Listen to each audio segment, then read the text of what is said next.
दोस्तों, इंसान की सोच उसकी पहचान होती है। कोई परिंदों के लिए बंदूक रखता है तो कोई उनके लिए पानी। सच्चाई यह है कि दुनिया में हर कोई अपने नजरिए से जीता है। कभी उस इंसान से झूठ मत बोलिए जो आपके झूठ पर भी विश्वास कर ले। और हाँ, दुनिया के ताने सुनकर नाराज मत होना, क्योंकि अनजान लोग तो हीरे को भी कांच समझ लेते हैं। सच्चे रिश्ते एक अच्छी किताब जैसे होते हैं, पुरानी होने पर भी उनकी बातें और एहसास कभी नहीं बदलते। जो लोग सब्र करते हैं या तो जीतते हैं या सीख जाते हैं। और दोस्तों, जिंदगी में एक जैसे होना जरूरी नहीं, बल्कि एक दूसरे के लिए होना जरूरी होता है। आज मैं आपके लिए एक ऐसी कहानी लेकर आया हूं जो आपकी सोच बदल सकती है। यह कहानी सिर्फ शिक्षाप्रद ही नहीं, बल्कि इतनी भावुक है कि पत्थर दिल इंसान की आंखों में भी आंसू ला सकती है। यह कहानी है एक धनी सेठ और एक गरीब बुजुर्ग व्यक्ति की। दोस्तों, कहानी शुरू होती है एक धनी सेठ से, जिसके पास हर सुख सुविधा थी। सेठ के पास नौकर चाकर, महल और व्यापार की कोई कमी नहीं थी। जब उसे एक महल से दूसरे महल तक जाना होता तो वह घोड़े पर सवार होकर जाता। लेकिन सेठ के स्वभाव में एक खास बात थी, वह कभी भी अपनी यात्राओं पर किसी को साथ लेकर नहीं जाता। सेठ को किसी पर भरोसा नहीं था। वह अक्सर अकेले ही अपने व्यापारिक कामों के लिए निकलता। घने जंगलों और अजनबी सरायों में ठहरना उसका रोजमर्रा बन चुका था। लेकिन उसकी यही आदत उसकी किस्मत बदलने वाली थी। एक रात की बात है, सेठ अपने महल के सामने टहल रहा था। ठंडी हवा चल रही थी और सन्नाटे के बीच उसे एक बूढ़ा आदमी दिखाई दिया। वह आदमी थका हुआ था, उसके कपड़े फटे हुए थे और सिर पर एक गठरी रखी हुई थी। जैसे ही वह सेठ के करीब पहुंचा, उसने गठरी जमीन पर रख दी और झुककर प्रणाम किया। श्रीमान जी, बूढ़ा व्यक्ति बोला, मैं बहुत दूर से आया हूं, थका हुआ हूं और रात बिताने के लिए कोई जगह नहीं है। अगर आपकी कृपा हो तो मैं आपके महल के बाहर रात गुजार लूं। सेठ ने उसकी हालत पर एक नजर डाली और ठंडी आवाज में कहा, यह महल है, धर्मशाला नहीं। यहां किसी को रुकने की इजाजत नहीं है।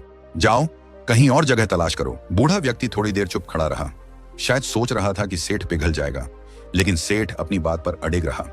बूढ़ा धीरे धीरे वहां से चला गया, पर जाते जाते उसकी आंखों में एक गहरा दर्द था। अब सवाल यह है, क्या बूढ़ा व्यक्ति सेठ को माफ करेगा या उसकी बद्दुआ सेठ की जिंदगी बदल देगी? दोस्तों, यह कहानी सिर्फ यहीं खत्म नहीं होती। आगे जो हुआ वह सेठ के जीवन का सबसे बड़ा सबक बनने वाला था। दोस्तों, कहानी का यह भाग हमें एक बहुत गहरी सीख देता है कि इंसान अपने अहंकार में कभी कभी इतनी बड़ी गलतियां कर बैठता है जिनका पश्चाताप उसे बहुत महंगा पड़ता है। चलिए इस कहानी को आगे बढ़ाते हैं। उस बूढ़े व्यक्ति ने सेठ से रात भर वहीं ठहरने की अनुमति मांगी थी, लेकिन सेठ ने न केवल उसकी विनती ठुकराई, बल्कि अपने कटु शब्दों से उसका मन और भी अधिक घायल कर दिया। बूढ़ा व्यक्ति, जो पहले ही थका हारा था, सेठ की बातों से इतना आहत हुआ कि उसने नगर के किसी भी इंसान के पास ठहरने का विचार छोड़ दिया। रात गहरी हो चुकी थी। अंधेरा, ठंड और बारिश ने माहौल को और भयावह बना दिया था। बूढ़ा व्यक्ति गठरी को सिर पर लादे हुए धीरे धीरे आगे बढ़ता रहा। उसकी सांसें भारी हो गई थीं, शरीर थकान से जवाब दे रहा था, लेकिन उसका दिल शायद सेठ के कठोर शब्दों के बोझ से और अधिक दबा हुआ था। कुछ दिनों के बाद वही सेठ अपने मित्रों और सेवकों के साथ जंगल में शिकार खेलने के लिए निकला।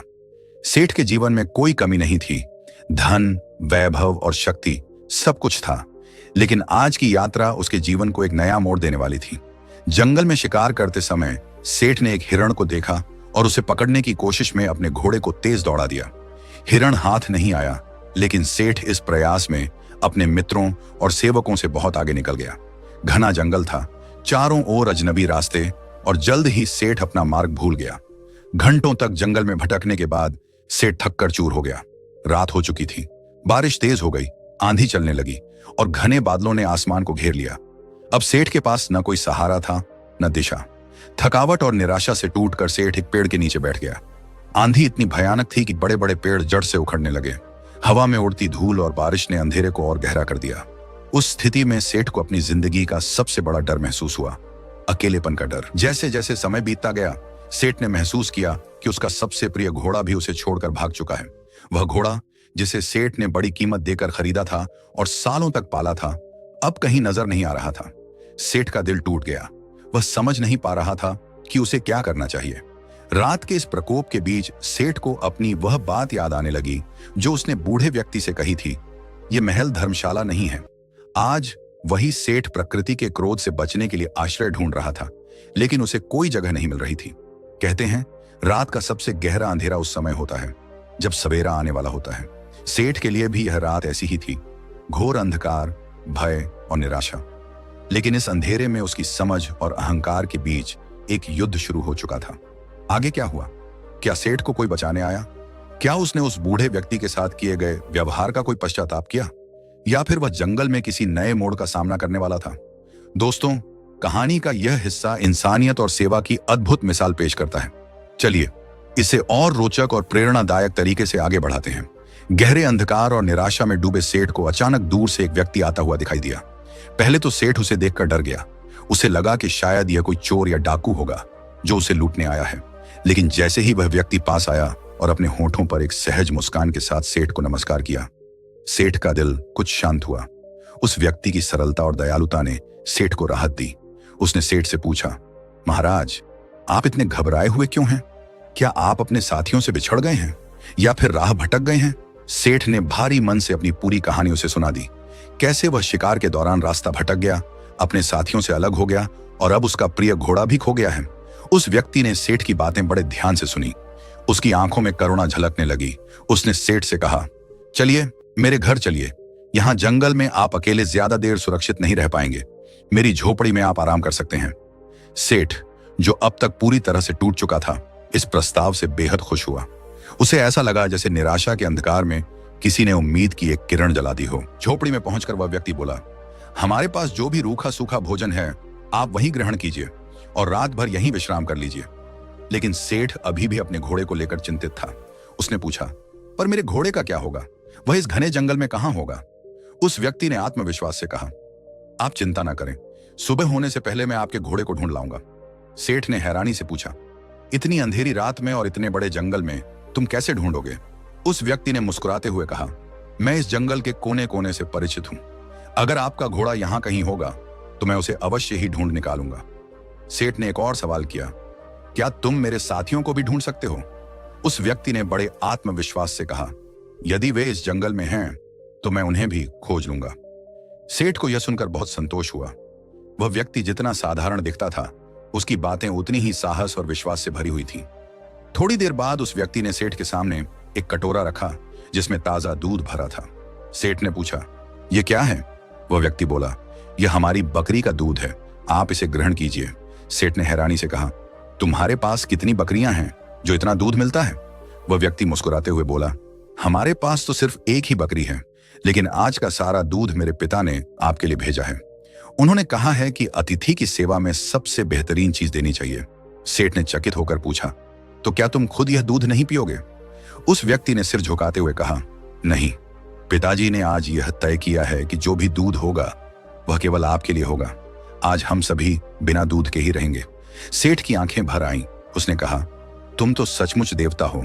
इस पर वह व्यक्ति विनम्रता से बोला, नहीं सेठ जी, देवता तो बहुत ऊंची बात है। मैं तो बस अपने पिता के संस्कार निभा रहा हूं। हमारे यहाँ अतिथि को भगवान मानने की परंपरा है और हमें इससे बढ़कर कुछ नहीं चाहिए। दोस्तों, इस घटना ने सेठ के दिल को गहराई तक छू लिया। वह, जिसने खुद कभी किसी की मदद के लिए हाथ नहीं बढ़ाया, आज उस व्यक्ति की निस्वार्थ सेवा से प्रभावित हो गया। लेकिन क्या सेठ ने इस घटना से कोई सीख ली? क्या उसने अपने भीतर कुछ बदलाव महसूस किया, या यह घटना उसकी सोच को बदलने के लिए पर्याप्त नहीं थी? दोस्तों, अब कहानी अपने चरम पर पहुंच रही है। यह क्षण केवल इंसानियत और सेवा का नहीं, बल्कि गहरे जीवन मूल्यों का संदेश देने वाला है। आइए इस प्रेरक कथा को और गहराई से समझते हैं। सेठ ने जब सुबह उठकर देखा कि उसका घोड़ा सुरक्षित लौट आया है और सारा खा रहा है, तो वह बेहद प्रसन्न हुआ। उसके सामने वह युवक हाथ जोड़े खड़ा था और कह रहा था, आज ईश्वर ने हमारी लाज रख ली। सेठ ने पूछा, कैसे? युवक ने मुस्कुराते हुए उत्तर दिया, सेठ जी, आपका घोड़ा सकुशल मिल गया। यदि वह जंगल के और भीतर चला जाता तो बाघ उसे अपना शिकार बना लेता। यह सुनकर सेठ का दिल भर आया। उसने युवक को धन्यवाद दिया। उसी समय युवक की वृद्ध मां ने सेठ के लिए फिर से दूध का कटोरा भरकर भेजा।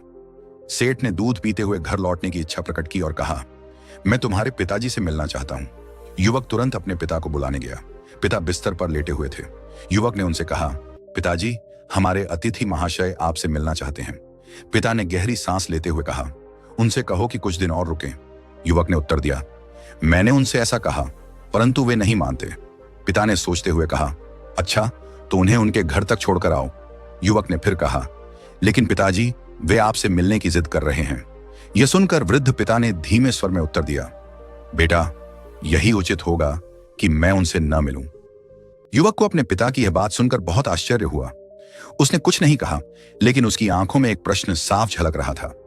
वृद्ध पिता ने पुत्र की आंखों में झलकते सवाल को पढ़ लिया और शांत स्वर में बोले, बेटा, तुम यह सोच रहे हो कि मैं अतिथि से दूर रहकर उसका निरादर क्यों कर रहा हूं, परंतु याद रखना, मेरी इस बात में भी अतिथि सत्कार का ही भाव छिपा है। युवक ने जिज्ञासा से पूछा, कैसे पिताजी?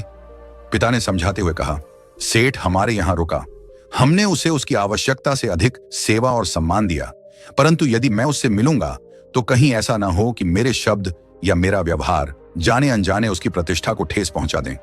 मैं नहीं चाहता कि मेरी किसी भी बात से हमारे अतिथि के मन में कोई असहजता आए। यही कारण है कि मैं उससे दूर रहकर भी उसका सम्मान कर रहा हूं। यह सुनकर युवक के मन में अपने पिता के लिए और अधिक आदर बढ़ गया। वह समझ गया कि सच्चा सम्मान केवल दिखावे में नहीं, बल्कि मन की शुद्धता और दूसरों के प्रति सच्चे भाव में होता है। सेठ ने जब यह बात सुनी तो उसकी आंखों में आंसू आ गए।